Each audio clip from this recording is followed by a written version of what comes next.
Good morning all. So today in this video, we are going to cover up Decker's algorithm. Now, for knowing Decker's algorithm, we need to know about process synchronization, then critical section problem, and then finally, the solution to that critical section problem is Decker's algorithm. Now, first of all, we'll see what is meant by process synchronization. Now, process synchronization is the task of coordinating the execution of processes in a way that no two processes can have access to the same shared data and resources. The changes made by one process is not necessarily reflected when other process access the same shared data. What do we actually mean by this? That is, whenever there is a kind of data and resources that is being shared between more than one processes, then what do we actually want? Then we want that those processes should not interfere in the functioning of each other. So they should not be interfering. That is, that shared resources should be in a synchronous manner. They should be accessed in a synchronous manner, and there should be a synchronization so that each process should be able to access that shared resource or the shared data without interfering each other. So now we come to next thing that is called as critical section. Now what is critical section? The critical section is a code segment where the shared variables can be accessed. That is, an atomic action is required in a critical section. One process should execute in a critical section at a time. Actually, what do you mean by critical section? The part of the code which is having the shared variable or the shared data, when that part of the code segment of a particular process, that is called as the critical section of the process. And to access that critical section problem and to solve that critical section problem, we should ensure that the critical section should be accessed in atomic in nature. That is, no two processes should be trying to access its critical section at the same time. This is why, because every critical section is having a shared variable, and what we actually want that no two process should be accessing its shared variable at the same time. So what do we actually do for that? We have a certain kind of lock applied over critical section. And where do we apply that lock? Before the critical section, we just put an entry section or we put an entry point.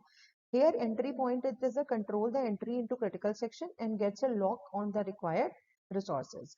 Then we have we just write our critical section, and after the critical section is over, we just put an exit section. And what does an exit section means? In the exit section, it removes the lock from the resources and let the others know that the critical section of this process is over, and rest of the remainder section can be executed by that process. So for achieving synchronization of the critical section, what do we actually do? We just put certain entry code, then we put our critical section, and then we put our exit code.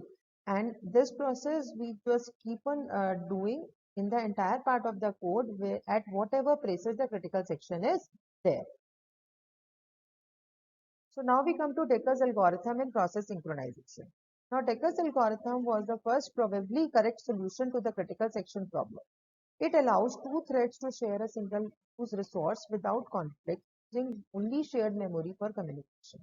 Now Decker's algorithm will allow only a single process to use a resource if two processes are trying to use it at the same time. The highlight of the algorithm is how it solves this problem. So that is the way that it solves the problem, that is the highlight of this solution. So Decker's algorithm is a kind of solution that helps us to solve this critical section problem, that is an enforced mutual exclusion, meaning that only one process will enter into its critical section at that time. So that entry code and exit code part is given by this Decker's algorithm. Now this algorithm uses two flags, one is called as a flag and other one is turn. The flag indicate whether a process wants to enter the critical section or not, and a value of one means true, that the process wants to enter the CS, and while means false, that is the process do not want to enter into this critical section. So in the critical section, there are this particular flag have certain meaning. That is, if we put the value of flag as 1, that means the process itself wants to enter into the critical section, and if it is 0, it means the process do not want to enter into the critical section. Whereas the another variable turn, it indicates, again it is a boolean variable having either value 0 or 1, and again it indicates when the value is 1, that means that it is not if the value is 1, it means it is the turn of that process to enter into the critical section, and if the turn is 0, that indicates the currently the opposite process turn is there to enter into the critical section. We do it just to resolve the conflict when the flags of both the processes are set to true. I'm just talking about both the processes. This is because the Decker's algorithm is mainly used to solve the critical section problem between two processes. Now we'll see the algorithm.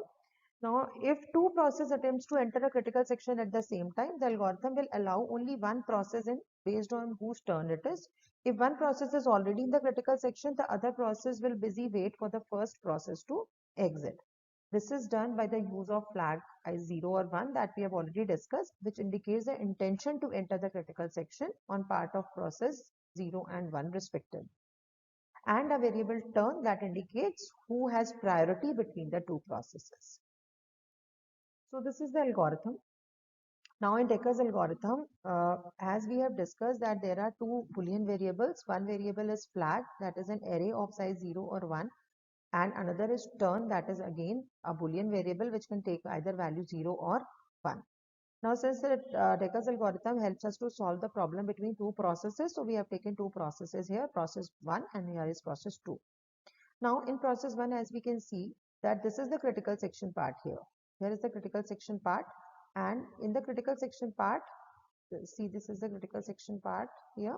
So in this particular part is there, and this particular part is called as the entry code of the critical section for process 1, and this is the exit code of this particular process 1.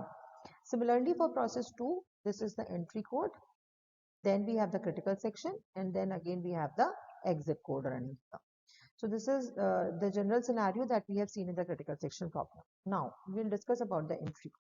So either of one process will start first, either process 1 or process 2. It depends upon the processor that which process is beginning first. So let's say if we begin with process 1. So first of all, this is the outer loop which is saying repeat, and it is until false. So as many times you want to enter in the critical section, we can give a condition regarding it. So here we begin with it. First of all, flag I is equal to, here I means process 1 and J we are talking about process 2. So flag I is equal to true. That means process 1 has put its flag to be true. That means it wants to enter into the critical section. First of all, we are not talking about whose turn it is to enter. First of all, we are just, if the process 1 wants to enter into the critical section, it is just turning on its flag. So it has made flag 1 is equal to true. So while flag J, that means we are checking about the flag value of process 2.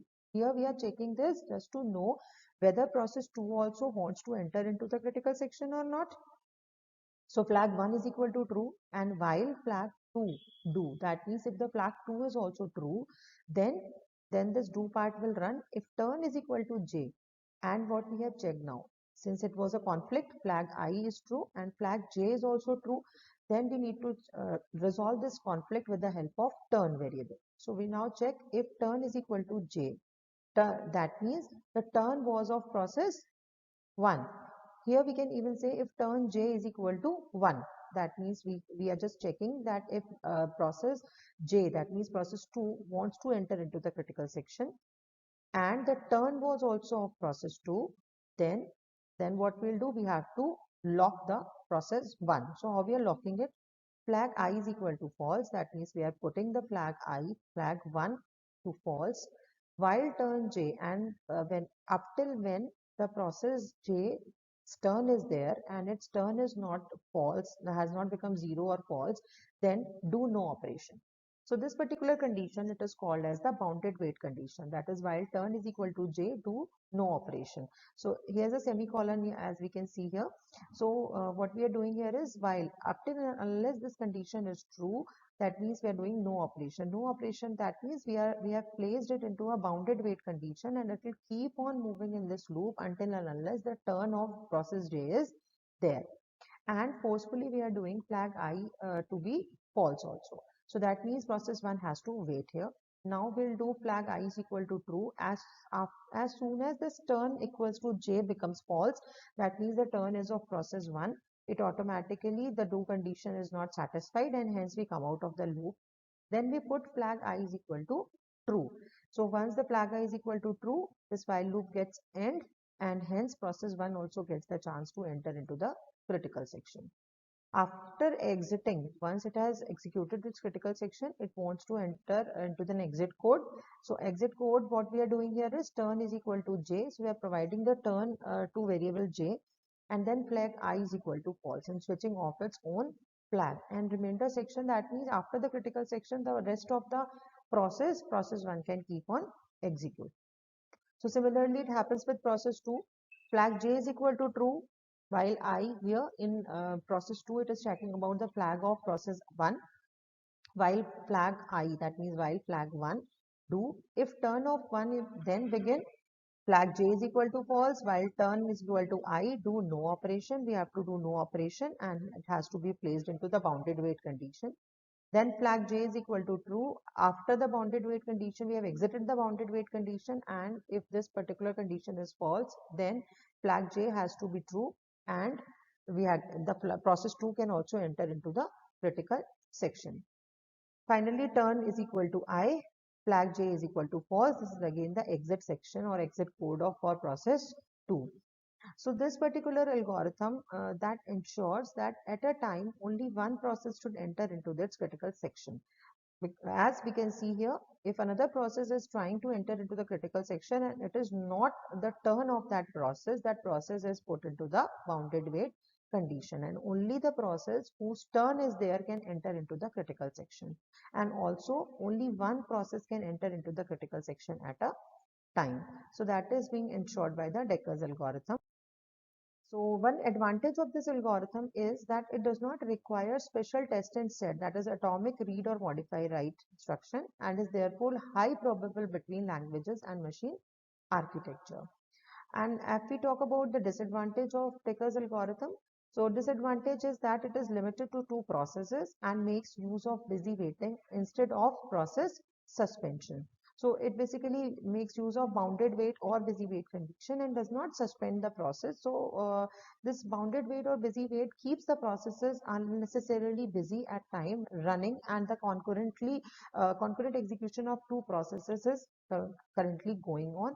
So here we are not suspending the process, we are just making it busy wait, and because of that the processor is also busy with that process and doing nothing. It is just taking the bounded wait condition and doing nothing. So that was all about Decker's algorithm. Thank you so much.